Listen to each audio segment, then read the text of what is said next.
เอ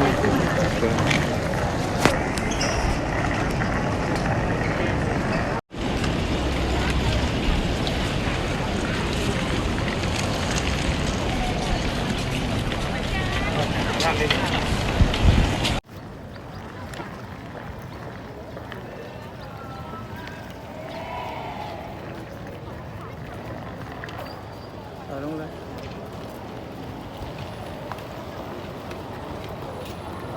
อุ้ยมียางก็ง่วนครับหลวงพระบางซิตี้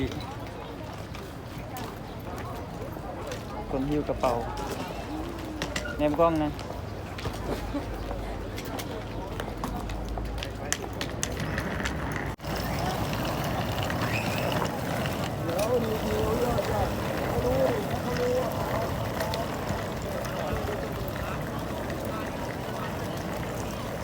เที่ยวหลวงพระบางครั้งแรกของชีวิตที่เป็นมาเอาเบอร์2ตามซูเปอร์ไป100เบอร์2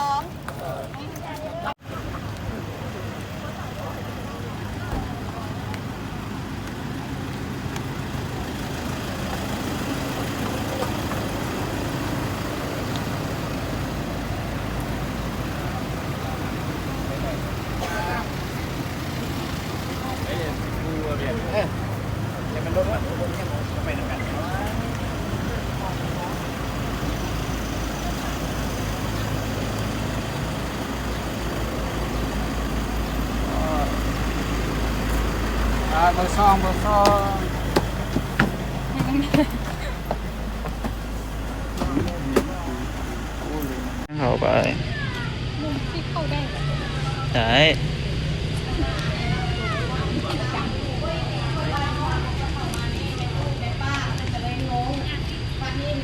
เก่าแก่600 กว่าปีบังวิชุนาราชอยู่นี่เอิ้นพระเจ้าองค์หลวงพระเจ้าองค์หลวงแต่แล้วองค์หลวงเพราะฉะนั้นต้องมากราบไหว้เฮ็ดอย่างจะได้ยิ่งใหญ่หลวงกอดหัวคอพรเนี่ยกอดแล้วไปทำกดหัว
เข้าสู่ที่พักดอกแก้วจะปลูกอยู่บ้านเฮาแล้วหนาไปนะตายมากเลย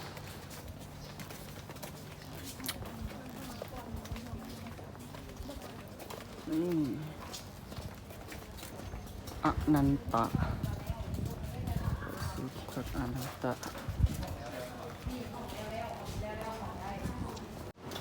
ห้องเป้าห้องตามห้อง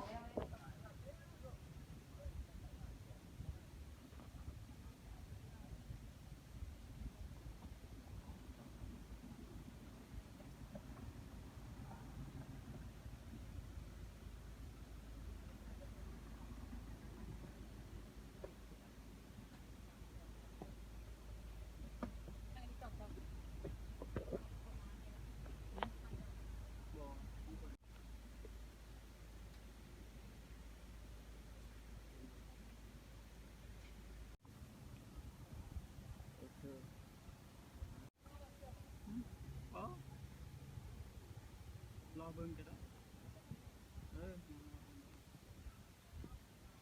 จะเป็นชายเสื้อแบบสายรวงผมบอก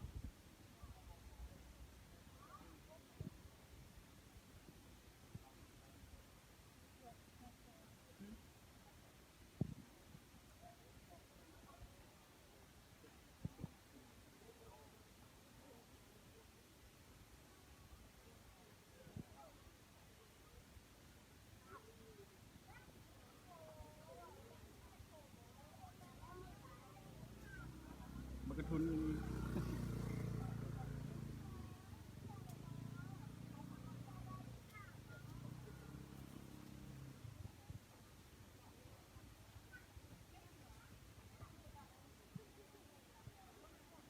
มาถึงจุดนี้ก็คือจุดที่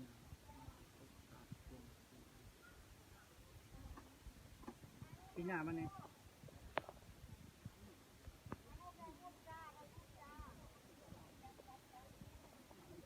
ข้างหน้าคุณว่ามีตัวบักใหญ่ใส่หนีไป let's go let's go let's go ธรรมชาติแบบดิบๆเลย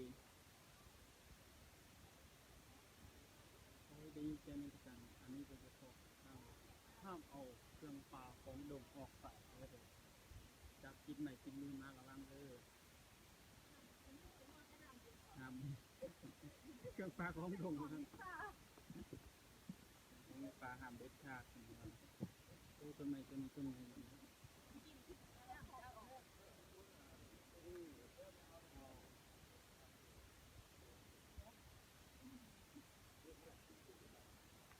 นี่คลองหนีอยู่นี่ระวังหนีหลุดออกมาด้วย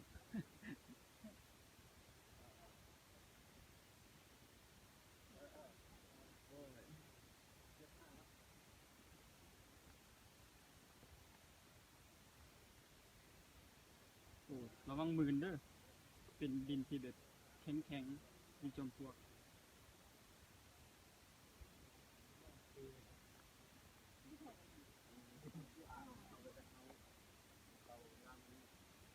ประจุไฟ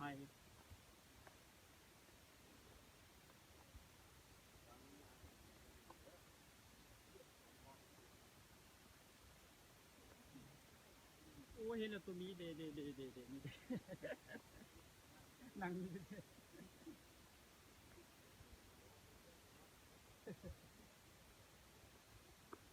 ยินดีต้อนรับทางเข้าสู่ศูนย์อนุรักษ์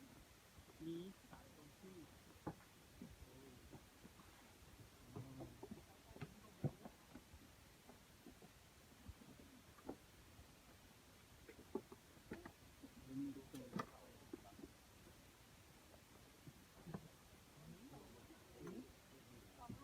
จากสนุกวันแบก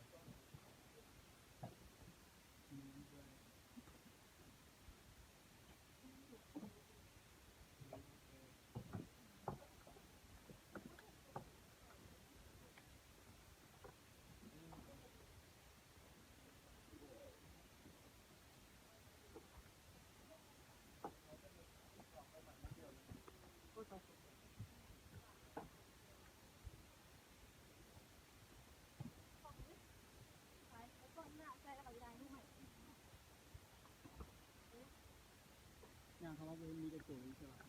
เอาจะกัดย่างขึ้นเป็ดแหละจะมีหัวหน้าตัวหน้าเด็กมีเอ๊ะลงมา โอ้นี่เนาะเมื่อถึงแนมเบิ่งเงินบ่งอื่นเวลาอยู่กินๆกับท่านเนาะ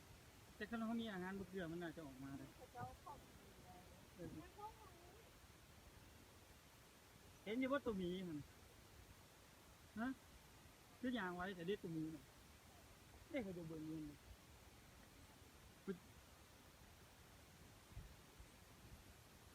โอ้ยนี่นะที่มันตัดตรงที่ดังเสียงดังเลยเสียงแบบธรรมชาติล้วนๆ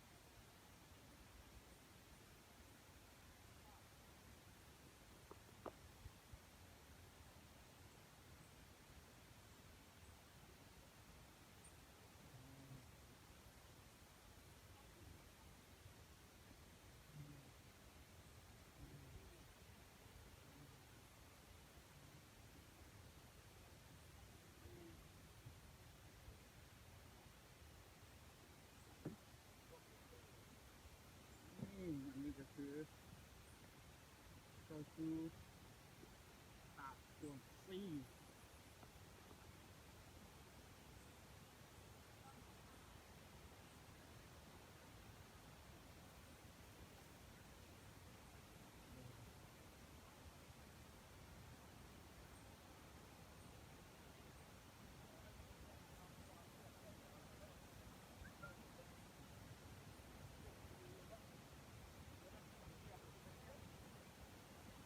โอ้โหน้ำแบบเขียวแห้ง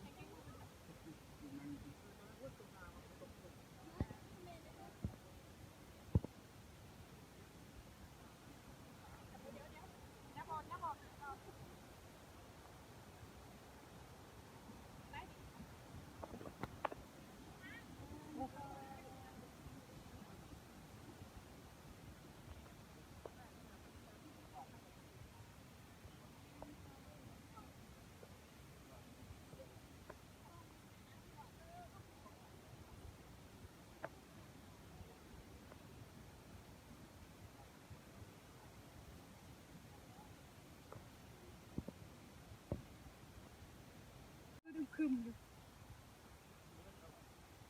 ดูแจ้งโคตร เขียวธรรมชาติปีวิวแบบสวยงามอยู่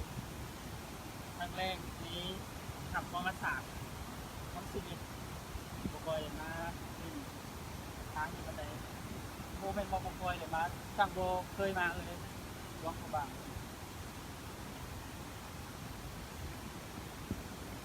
มาถึง2-3 ตาดเป็นตาดน้อยๆแต่ว่าถึงจะได้ดูมันมีตาดปีใหญ่ สักน้อยมาสิ ดีแท้แบบดูใกล้ขนาดสีฟ้าแบบทุกมืดแล้วแหละมันรีบดีอ่ะ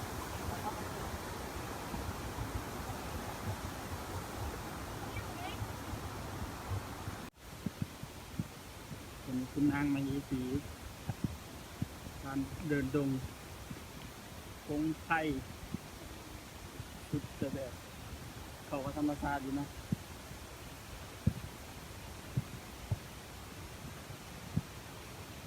บอกกล้องเนี่ยมันมาลิ้น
นี่จาก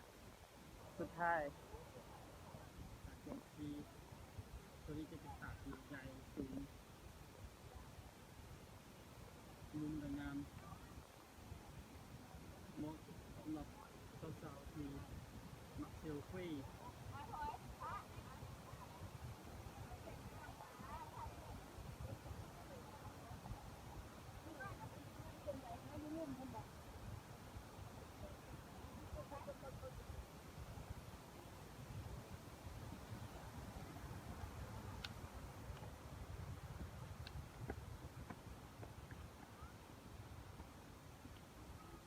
ก็จะมีบริการรถไฟฟ้าจุดถึงนี่เลยถ้าว่าเขาสิใช้รถไฟฟ้าได้ว่า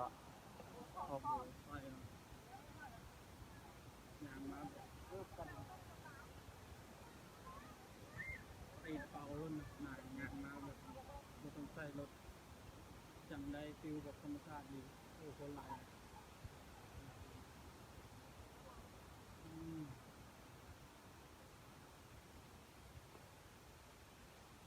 ในกล้องเนี่ย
สีฟันงาน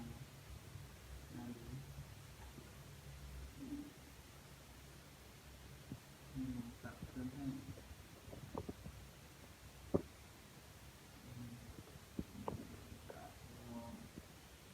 สวยงามเลยเป็นที่จะลงขึ้น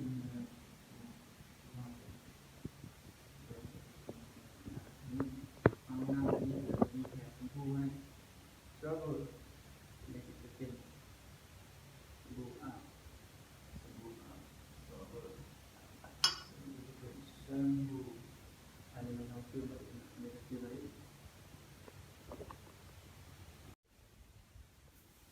บึ้มเบอร์ครับเป็นช่อง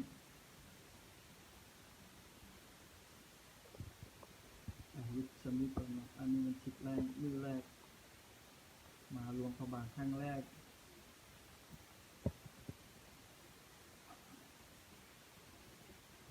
มือนี้จะเที่ยวรู้สึกอะไรไปไล่บอลเดิมเนาะไปเลยกินข้าวอยู่ร้านอาหารยังหวะครับพี่โอเคเนาะจะไปเที่ยวโตปาดกวางซีโอ้เขาไปตาดกวางซีแล้วก็ไปเซนเนม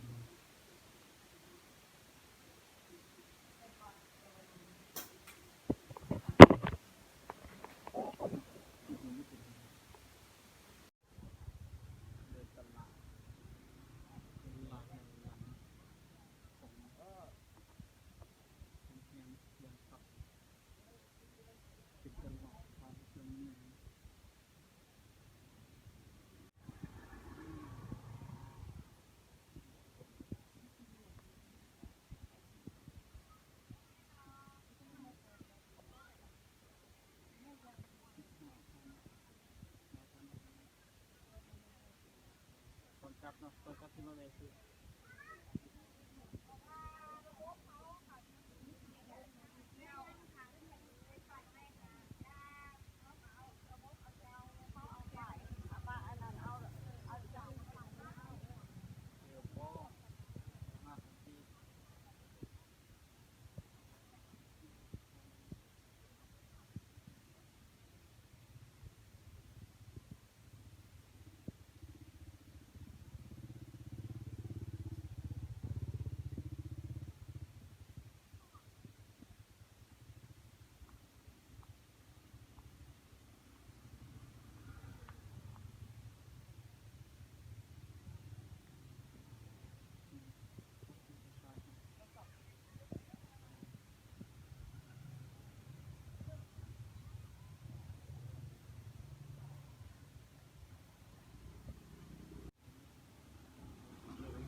หมายของมูล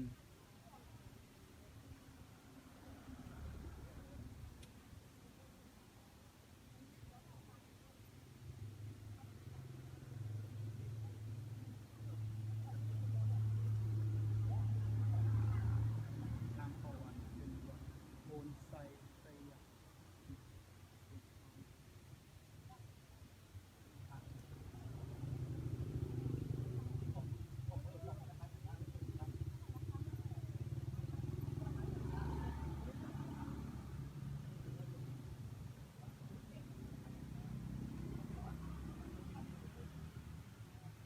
ถูกเที่ยว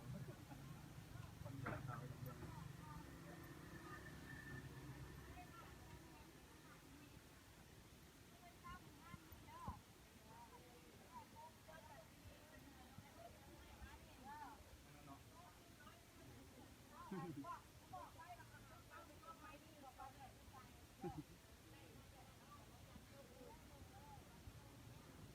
ระวังรถเข้ามาร้านอาหารเพื่อ อไม่วิวดีใกล้แคมป์ของ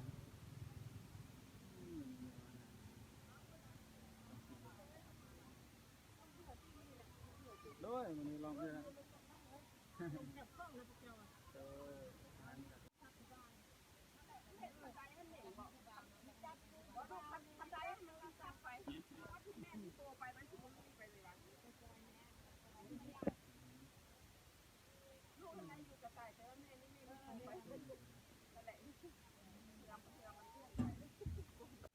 จะได้เจาะคิวเจอจะคู่เดียวด้วยกันกระเป๋า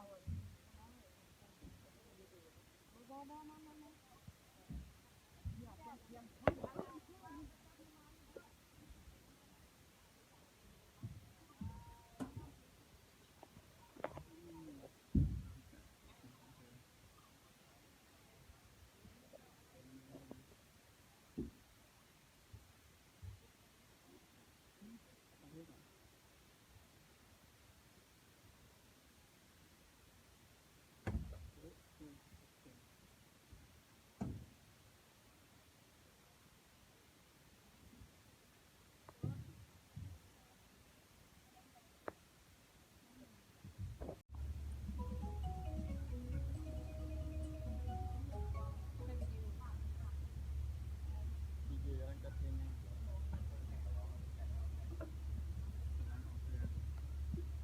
บรรยากาศสวยงามแห่ง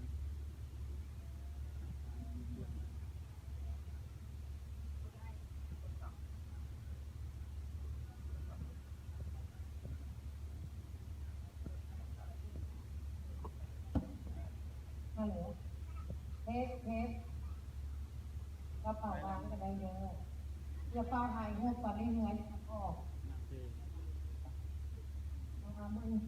แกงเจ้าคือประเทศเขมรเนาะอันนี้เขาจะมีโปรแกรมล่องเรือ2 ชั่วโมงอาหารเขาจัดไม่ให้แล้วเนาะสำหรับเบียร์จะมีเบียร์แก้วเท่าไหร่อ้างซ้ายเขามีได้เป็นป้อง เป็นกล่องเท่าไหร่ป้อง13,000กิฟต์กล่องนึง13,000 กีบเบียร์ลาวกินที่ปากเมาที่ขาตอนกินสั่นขาตอนจ่ายขาสั่นกินมื้อนี้เมามื้ออื่นแม่น้ำไหลซ่าที่สุดแม่น้ำพานไปแล้วแม่น้ำพานไปเก่งจังเลยบิ๊กกู้ให้รางวัลไปเลยในทีม1ได้ทำนางมันก็คือได้เนาะผม แม่น้ำพานอย่าเห็นแม่น้ำพานไหลบรรจบแม่น้ำโขงจะเป็นแม่น้ำ2 สีเพราะว่าแม่น้ำพานเป็นสีเขียวโออิชิไปต้องสู่แม่น้ำโขงสีโอวันติป้าลั่นมืออื่นเขาจะข้ามไปบักเนื้อข้ามไปเพื่อไปฟังน้ำสวนห้อยกัวจะเป็นสถานที่ท่องเที่ยวใหม่ที่วัดจัดสรรมีดอกไม้หลายเนาะแล้วก็มีเล่นอันนั้นอย่างไรเหินตัวนี้ใครเล่นก็เล่นได้มืออื่นเนาะแม่น้ำนี่แม่น้ำอย่างแม่น้ำของเนาะแม่น้ำของนี่ไหลผ่านประเทศลาวต้นมาจากประเทศจีนผ่านประเทศลาวสู่ประเทศเขมร1,400 กิโลเมตรต้นแม่น้ำโขงมาจากประเทศจีนเนาะตกสู่เขมรนี่แม่น้ำอะไรน้ำตกไม่อยู่ที่อะไรที่เข้าสู่ประเทศเขมรเนาะอันนี้เราจะมีโปรแกรมล่องเรือ2 ชั่วโมงเป็นเรื่องโบราณดั้งเดิมนะเราโบถูกเปลี่ยนแปลงเขาบอกถูกเลยกฎหมายเขาบอกวันนี้ชีวิตเงินศึกษาเงิน2 สัตว์ไปพอที่จะแบบมันต้องเป็นของกำหนดไปอาจจะออกแบบโคดอกโมเดลแบบดีได้เนาะว่าทำซาวัฒนธรรมไปห้องแอมสิเกิดไทยเกิดนะแต่ว่าลังค่าทรงต้องมันออกใหม่ๆมีช่วยคือเขาพักเนาะมองเขาพักมีจะไม่แมนมันบังคับอะไร โอเคอยู่คือแบบพวกโซ่สิ่งนั้นเขาเลยแบบทรงแบบเรียนว่าบ่ได้ทรงแบบมีตัวอย่างคือทำมีซ่องเนาะราคาเป็นตายคนนั้นน้ำส้มสิ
แข่งจ้าไปขออะไรที่ไหน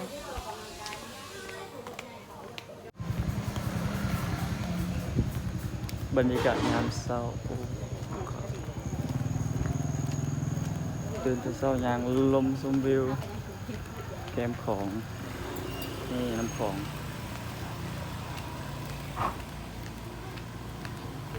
ภูผา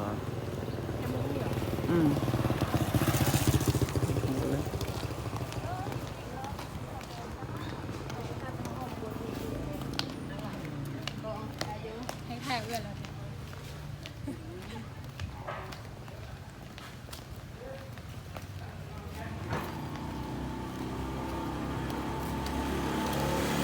ปั่นก่อนปั่นดีก็ โอ้ยบ่ฝันบ่อิหยังซ้ำนอนแบบ มีโอกาสได้ฟัง นอนแบบเงียบกิ๊บ เขาพากันออกไปเล่นแบบคืนนี้ตลาด บ่มีแต่พากันมาเลยก็ขึ้นมานี่ก็เลาะหน่อยหนึงแล้วก็พากันขึ้นไป ค่อยไปเลาะไปกินข้าวซอกข้าวซอยไปกินปิ้ง เออ เลาะไปเลาะมาชื่อทอดห่อมัน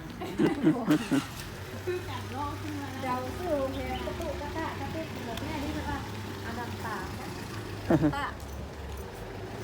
คือแบบหนังโบราณหนังโลกโบราณ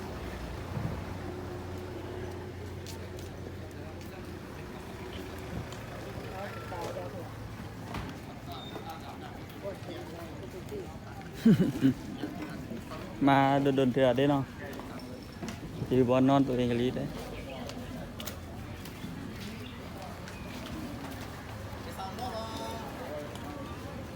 วางรถด้วยฝน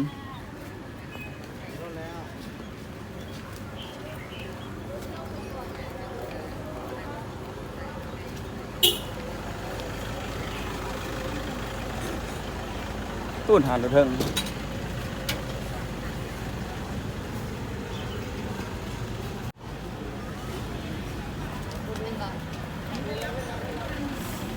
อันนี้แหละ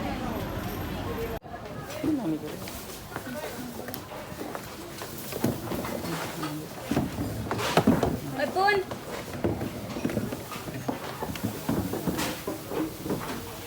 ไปนี่เครื่องเก็บกระเป๋าให้กลับไปได้มีโดยการถ่ายรูป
ตอนนี้ก็ได้เวลาประมาณ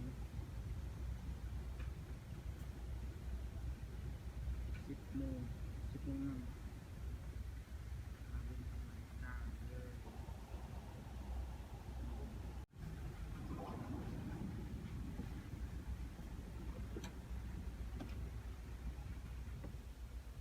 เอ็มกล้องเนี่ยเอาบ่มาเรือบ่มาทั้งเรือทั้งรถพร้อมๆกันเลย ได้หลายเติบเลยเนาะ เ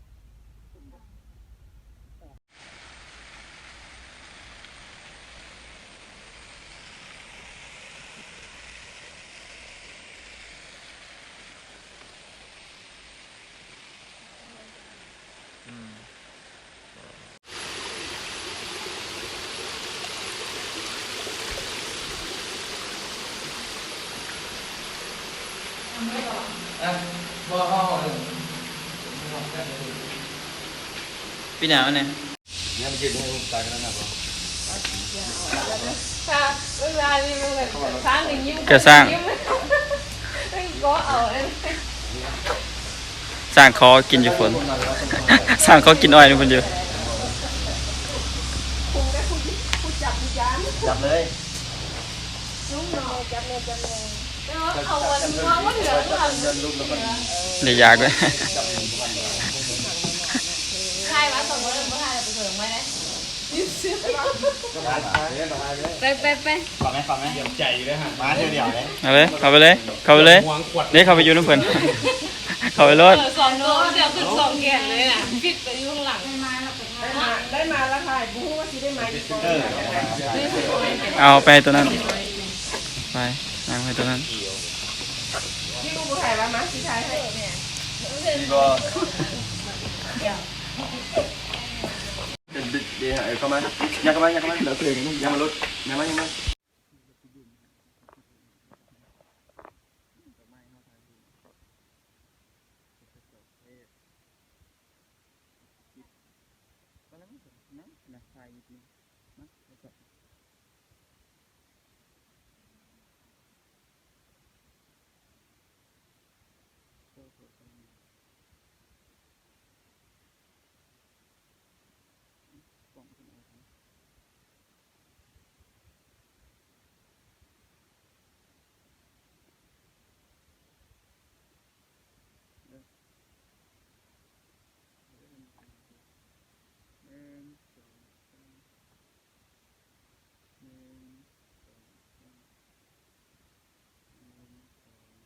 เสื้อเพื่อออกสีมันจะเข้าขึ้นมาดู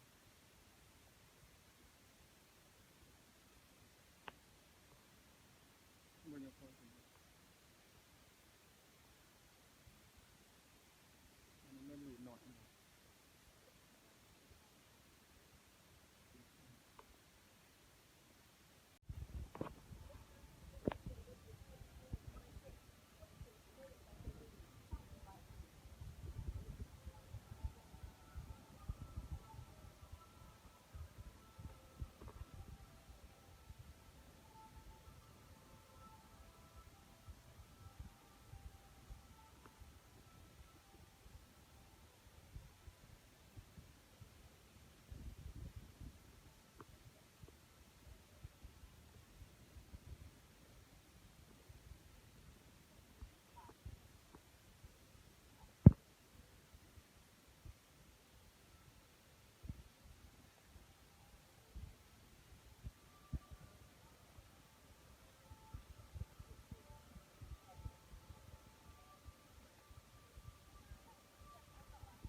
บายดีปีใหม่เราเอา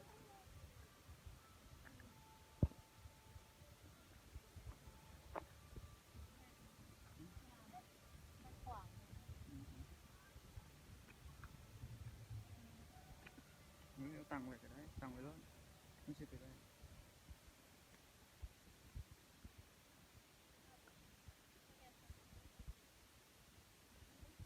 บ่สองสาม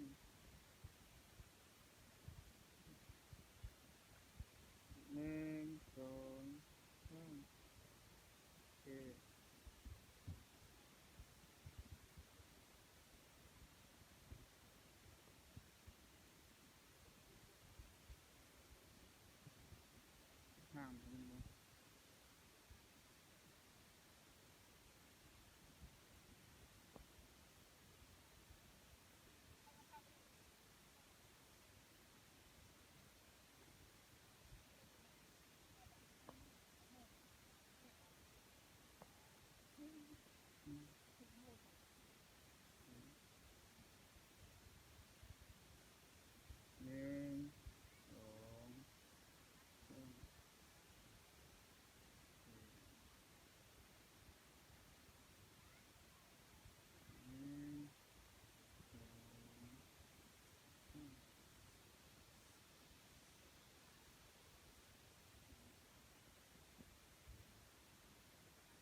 แบบได้วะ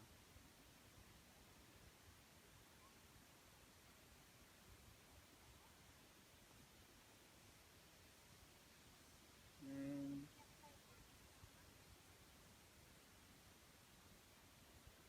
หนึ่งสองสามอืมหนึ่งสองสาม ให้มาถ่ายไปให้ดูถ่ายไปให้ดูให้ไปดูถ่ายไปให้นะท่านนี่เห็นจะโหมเห็นบ่อุ้ยเห็นโหมบ่ เห็น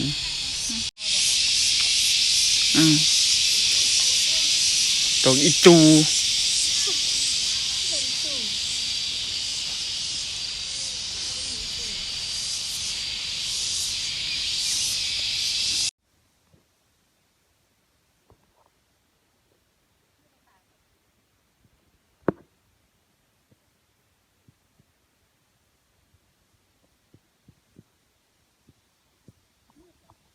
โบผมฝางามเลยหนึ่งสองสามอืมหนึ่งสองสามต้องบางบ่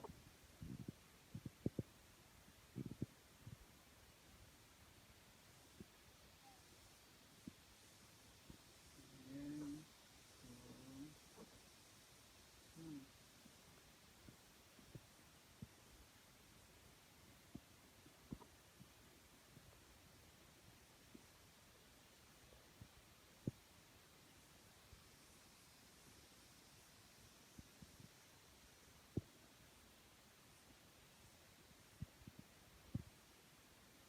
เจ้าเด้คิดที่เจ้าเธอเด้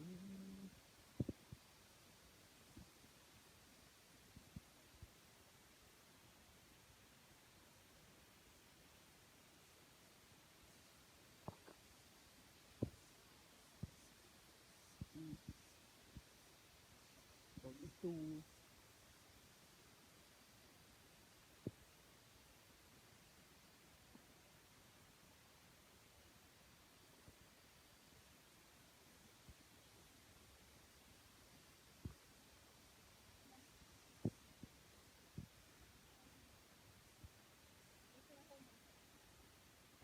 ใช่อืม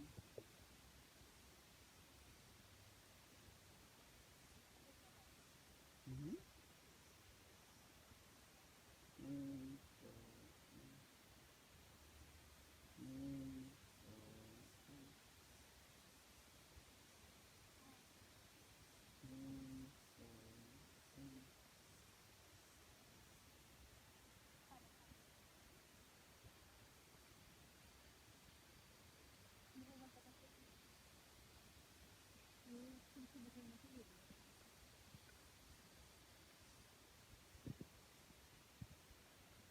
พาไปทางนี้ก่อนนะอืมอืมหนึ่งสองสามอื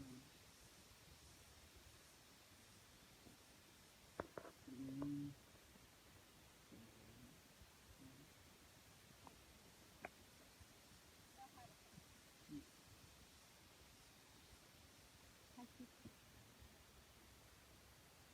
คุณคืนดังอืม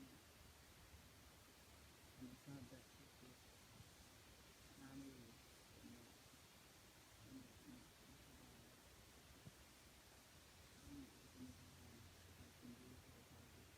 ไปทายอยู่กล่องขนมงานใช่ป่ะ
บายกล้องนะ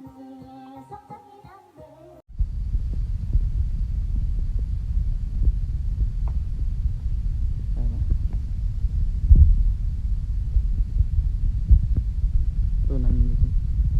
ที่สองตัว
เดี๋ยวตรงนี้จะเป็นวัดเชียงทองเป็นวัดที่งามที่สุดในหลวงพระบางแล้วก็สร้างวัดนี้วัดสุดท้ายควรจะไปสร้างละครหลวงเลี้ยงจันทร์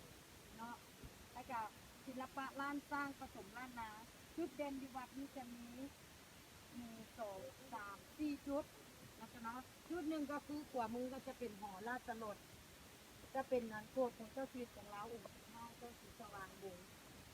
เนาะองค์พระโกดจักรโกดกลางโกดกลางแม่นั้นโกดใต้เพิ่นจะโกดหลังจะเป็นโกดของแม่เพิ่นเนาะอันนี้ของแท้ใต้แท้ที่มาแท้จากทางที่มาเขาคือมาถึงเนาะจุดหนึ่งจุดที่สองก็คืออาณาสิ่งที่ตรงกลางศิลปะล้านสร้างผสมล้านนาแล้วก็จะมีหลังคาทับซ้อนกันเทียบเหมือนหินห่าเนาะสังเกตห่าซ้อนเนาะแต่ว่าจุดเด่นนี่ก็คือมียอดซอฟ้าที่งามที่สุดที่แตกต่างจะมีทั้งหมด17ซอสมัยก่อนจะเป็นเจ้าที่ทางนั้นที่เป็นผู้สร้างปัจจุบันนี้ที่เขานี่มีเงินมีทองสามารถสร้างยอดซอฟ้าได้แล้วสังเกตว่าวัดอยู่เราจะมียอดซอฟ้าตรงกลางให้รู้ว่าดูทั้งลุมยอดซอฟ้านี้จะเป็นพระพุทธรูปพระสงฆ์กรรมเลยพระพุทธรูปการสร้างวัดอยู่ในประเทศลาวเขาจะประกอบกันหลายอย่างถึงจะสร้างวัดได้โดยเฉพาะของพระบาทหนึ่งก็คือมีใบเสมาอยู่วัดนี้เป็นดอกบัวที่เกี่ยวกันสองมีพระธาตุอยู่ข้างหน้าก็ได้มีกระดูกไผ่แต่สายธาตุข้างหน้าสามพระพุทธรูปที่ยอดโซฟ้าห้าไม่หยังถูกต้องครูบาท่านบ่มีครูขับไก่คำเกินท่านบ่มีครูบาก็บ่แม่นวัดคือหอพระแก้วเขาอยู่เวียงจันทน์บ่มีครูบาเป็นบ่ว่าพิพิธภัณฑ์จันทน์ก็บ่เคยเห็นกันบ่เคยเพราะฉะนั้นเข้ามาแล้วคนลาวเขาต้องมาไหว้พระอยู่ในหันเนาะแล้วก็จะบูชาดอกไม้อยู่ตรงนี้ไปไหว้พระก่อนไหว้พระอย่างเรียบร้อยแล้วพวกน้องถ่ายรูปที่จะงามที่สุดแล้วว่าอันซ้ายมือจะมีอุโบสถอันน้อยๆอยู่บ่นี้นะไปถ่ายรูปหน้าโปโลอยู่ตรงเยี่ยมเห็นดีขึ้นออกนี่ได้คิดภาพเนาะหน้าโปโลอยู่ตรงเยี่ยมหลังจากโปโลถ่ายรูปแล้วก็ไปส่องนั่นเห็นกำลังคนส่องไปส่องพระม่านพระนี่ก็สำคัญที่สุดในหลวงพระบางซึ่งคนลาวไทยเลี้ยงจันทร์เขาไทยอื่นบ่ค่อยมีไผ่หูพระม่านเป็นพระของพม่าแต่พระของพม่าจะพระจะหนาบูดหนาเบี้ยวสงครามลาวแต่พระองค์นี้ยิ้มแย้มแจ่มใสยิ้มเปิดแต่เพิ่นบ่ได้เปิดให้เฮาเบิ่งต้องมีพิธีทางศาสนาก่อนจึงเปิดเพิ่นออกมาได้ส่วนหลายคนหลวงพระบางจะแห่พระม่านตอนหลัง4 ไมล์ลาวแล้วเพิ่นก็จะมาแห่ทุกคนกับมาถ่ายรูปอย่างได้เพราะฉะนั้นบ่เปิดอันที่เปิดเขาบ่มักเบิ่งอันซองเขามักเบิ่งเนาะซองเบิ่งซองฮู้แล้วหันหน้ามาฟาดนี่จะเห็นต้นไม้สักทองที่ว่าแกะสลักสวยงามเป็นนิทานพื้นบ้านเนาะจะมีรูปที่ติดฝาผนังของมันน่ะอุโบสถตรงนี้เนาะแล้วตอนนี้ประมาณ1 โมงเดี๋ยวเขาให้เวลาอยู่นี่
แหนมกล้องไงปล่อยเลย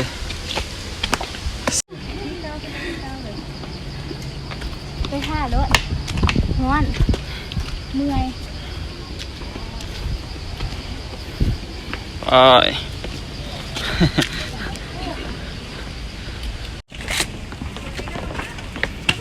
นี่ฉันจุดสุดยอดแล้วนี่ขาสั้นนี่ถึงแล้ว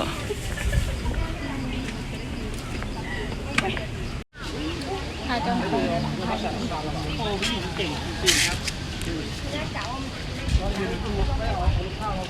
มุมสูงของหลวงพระบางดันลุง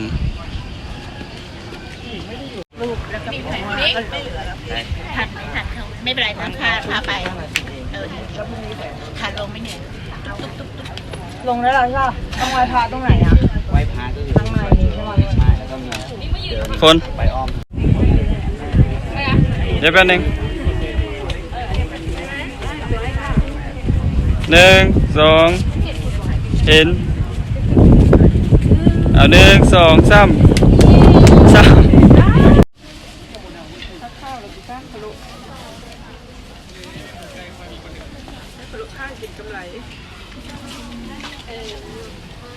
เปล่าพวกนี้น่าจะไม่อะไร